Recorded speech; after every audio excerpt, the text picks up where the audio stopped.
읽은 이 마리아의 찬양은 좀 특별합니다. R.C. 스포럴 목사님은 기독교 역사상에서 가장 아름다운 찬양 중에 하나다 이렇게 말을 합니다. 그리고 찬양의 모델과 같다.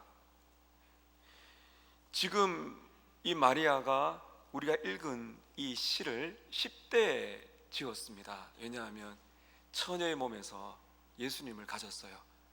계산을 해보면 10대라고 말할 수 있습니다. 많은 학자들이 마리아가 지은 시가 아니다 그럽니다. 어떻게 그럴 수 있을까?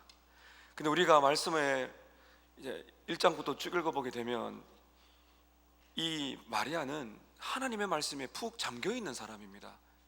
다시 말하면 어릴 때부터 성경 교육을 잘 받았습니다.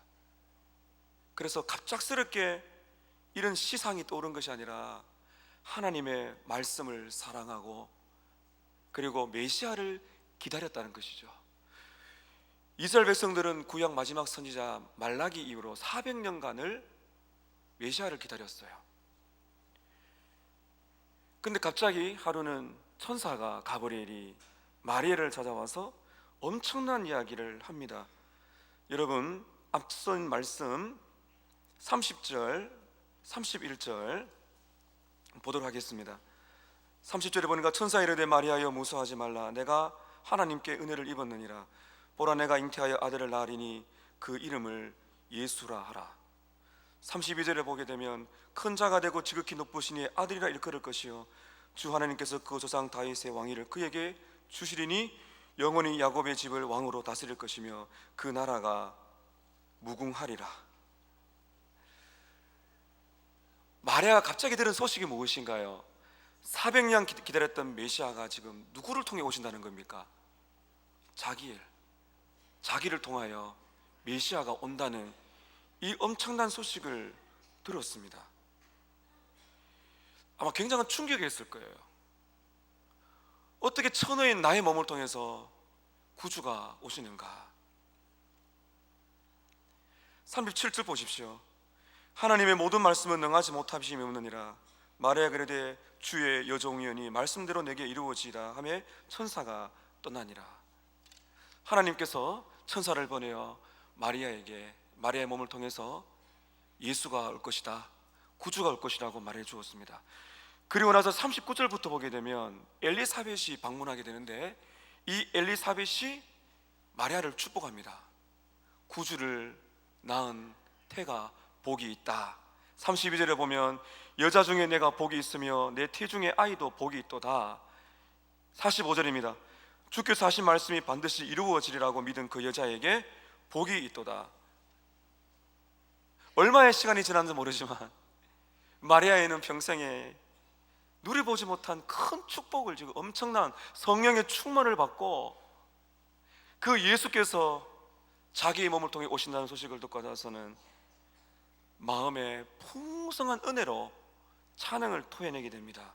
그것이 바로 유명한 마리아의 찬가, 오늘 우리가 읽은 이 찬양입니다.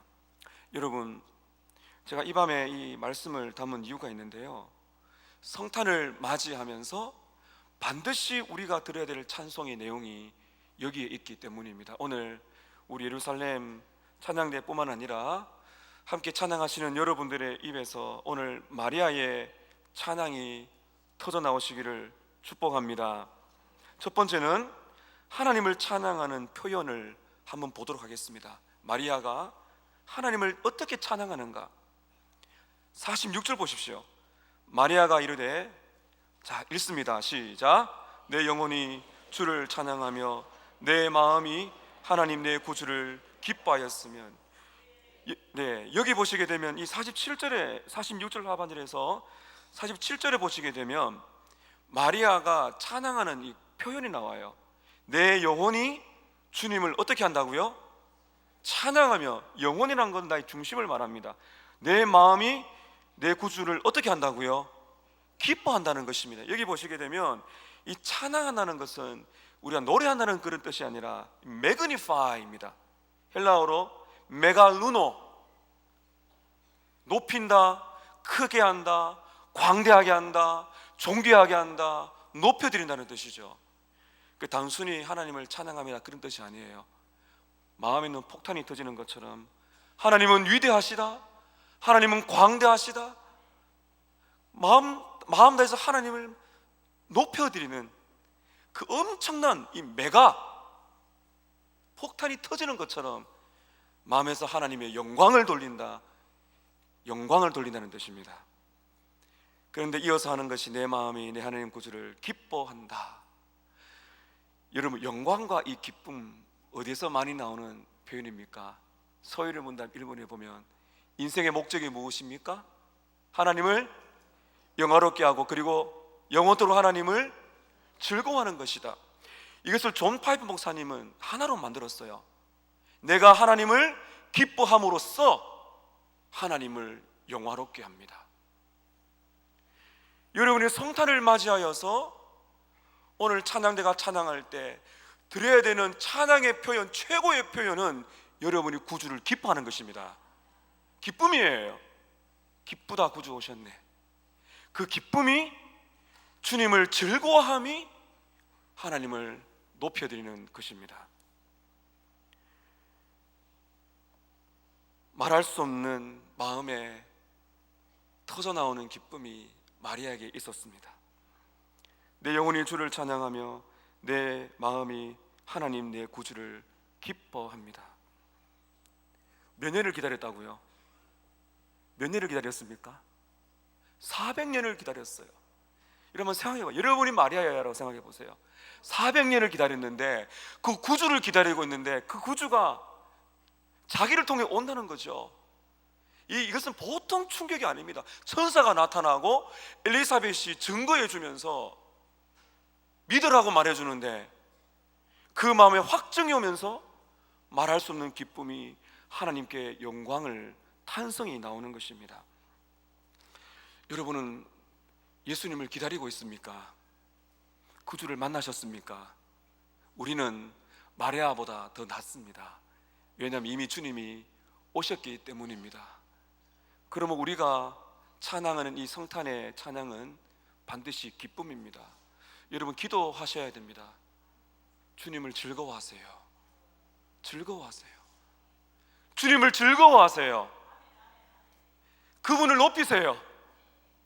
그것이 복음 전도이며 우리가 할 수 있는 최고의 하나님이 기뻐하시는, 듣기 원하시는 고백이에요.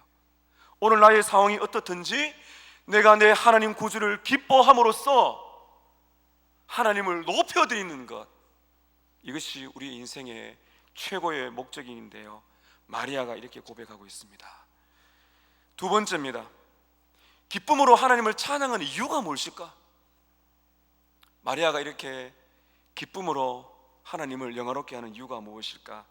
이 두 가지 말씀인데 사실은 엄청난 이 내용이 있는데요, 오늘 또 찬양이 있기 때문에 제가 두 가지를 간략하게 말씀을 드리려고 합니다.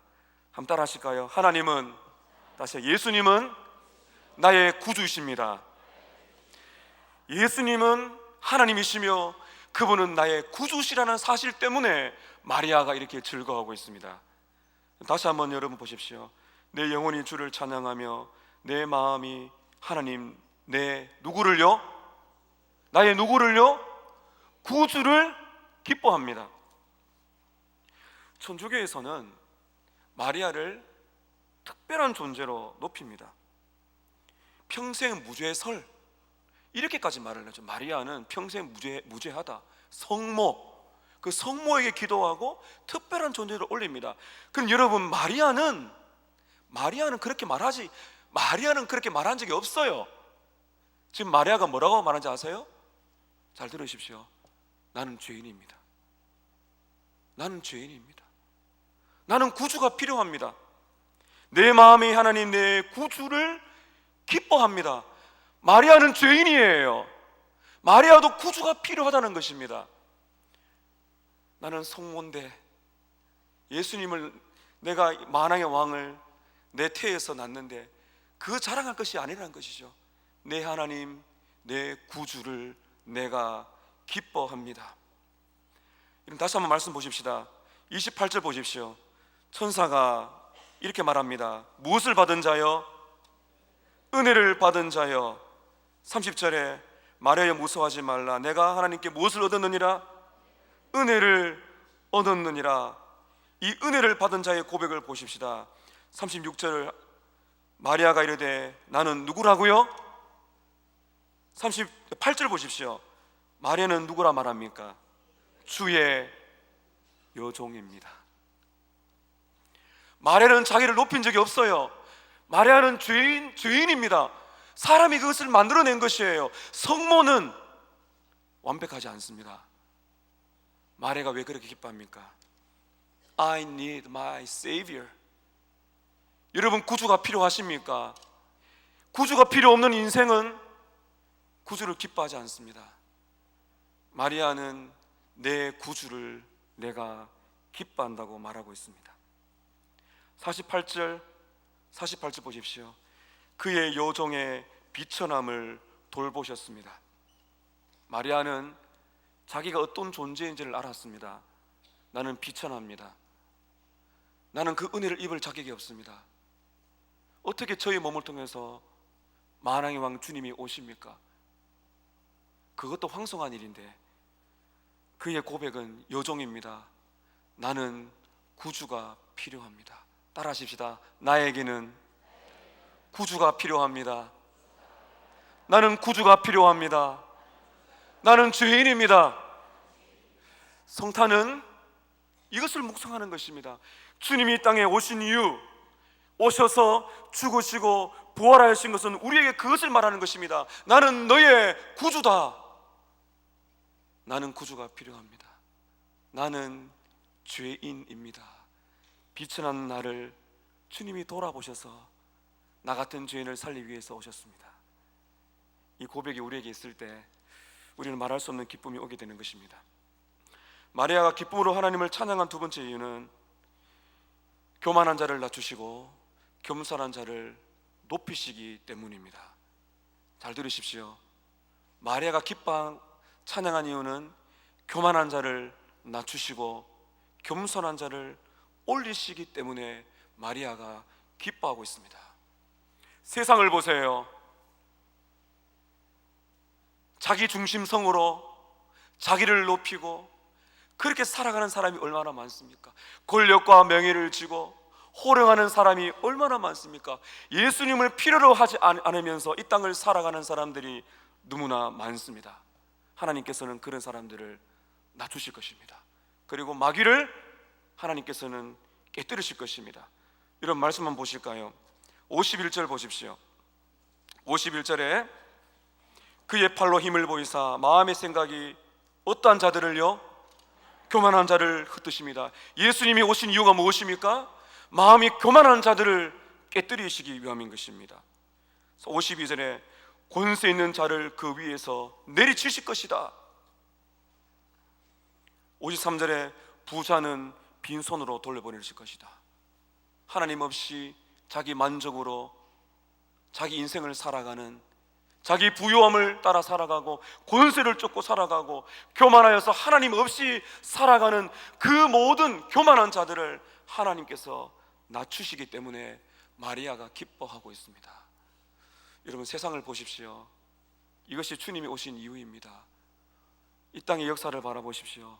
독재자는 사라집니다. 하나님 분명히 교만한 자를 깨뜨리실 겁니다. 교만한 권세자를 깨뜨리실 것이고 하나님 없이 추구하는 그 부요를 추구하는 모든 사람들은 낮추실 것입니다. 그러나 하나님께서는 겸손한 자를 높이시기 때문에 우리는 기뻐합니다. 48절 보십시오. 48절 앞에 왜냐하면이라는 접속사가 있습니다. 내 마음이 하나님 내 구주를 기뻐하는 이유가 무엇일까요? 그의 여종의 비천함을 돌보셨습니다.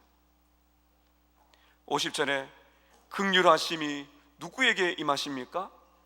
두려워하는 자에게, 하나님을 사랑하고 하나님을 공경하는 자에게 대대로 하나님의 긍휼과 사랑이 임할 것이다. 52절 끝을 보십시오. 어떤 자를 높이신다고요? 비천한 자를 높이실 것이다. 53절에 어떤 사람에게 좋은 것을 배불리십니까? 줄인 자에게 하나님은 좋은 것으로 배불리시기 때문입니다. 도대체 이런 사람이 어떤 사람입니까? 이런 사람은 세 가지를 볼 수 있습니다. 물질적으로 연약한 사람, 이 당시에 그리고 심적으로 고통을 받는 사람, 가장 근접한 것은 영적으로 줄인 사람, 예수님을 필요로 하고 자기를 낮추고 하나님을 주려 하고 하나님을 갈망해야 하고 자기를 한없이 엎드려서 나는 죄인입니다, 나는 주님이 필요합니다, 끝없이 그렇게 살아가는 사람들에게 하나님은 그를 높이시기 때문입니다. 사랑하는 여러분, 절대로 여러분 자신을 높이지 마세요. 여러분 자신이나 여러분의 가문이나 우리 서머나 교회를 우리는 높이면 하나님이 낮추십니다. 구주 앞에서 우리는 높일 만한 것이 아무것도 없습니다. 오직 우리는 주님만 높일 뿐이고 우리는 주님 앞에 철저하게 우리를 낮추어야 됩니다. 야고보서 4장 6절에 이런 말씀이 있습니다. 하나님이 교만한 자를 물리치시고 겸손한 자에게 은혜를 주신다. 야고보서 4장 10절입니다. 따라하십시다. 주 앞에서 낮추라. 주 앞에서 낮추라. 그리하면 주께서 너희를 높이시리라. 마리아가 이것을 기억하고 있습니다. 사랑하는 성도 여러분, 구주가 여러분을 높이실 것입니다. 여러분 인생에 질병이 있고 물질적인 고통이 있고 많은 약함이 있어도 더 높은 곳으로 올라가려고, 더 좋은 것을 취하려고 하지 않아도 됩니다. 딱 한 가지만 하시면 됩니다. 구주를 찾고 주님을 즐거워하고 주님을 주려하고 은혜를 갈망하고 은혜를 입은 자가 되기 위해서 한없이 나를 낮출 때에 이 성탄은 어떤 메시지인가요? 너는 존귀한 자다. 하나님은 그런 사람을 높이셔서 구주와 함께 영광을 받도록 만들어 주시는 것입니다. 그런 사람이 되시기를 축복합니다. 저는 특별히 2020년에 하나님께서 우리 교회에 좀 모멘텀을 주셨으면 좋겠는데, 중요한 것은 우리 서만화 교회를 낮추는 것입니다. 우리는 주님밖에 자랑할 것이 없습니다. 구주만을 높입니다. 구주를 기뻐합니다. 우리는 낮추고 우리는 주님을 두려워하고 우리는 주님밖에 없다는 비천한 마음을 가지게 될 때, 여러분 기억하십시오. 하나님께서는 서만화 교회를 올리실 것입니다. 여러분을 높이실 것입니다. 하나님은 교만한 자를 물리치시고 겸손한 자를 가까이 하시고 은혜를 주시는 것입니다. 오늘 우리의 찬양이 구주를 높이고 그분을 찬송하고 그분을 영화롭게 하고 한없이 우리를 낮추는 찬양이 되시기를 바라고, 이번 성탄에 비천한 마음인 여러분 심령 속에 더 구주가 깊이 찾아오시는 은혜가 있으시기를 주님의 이름으로 축복합니다. 기도하겠습니다. 하나님,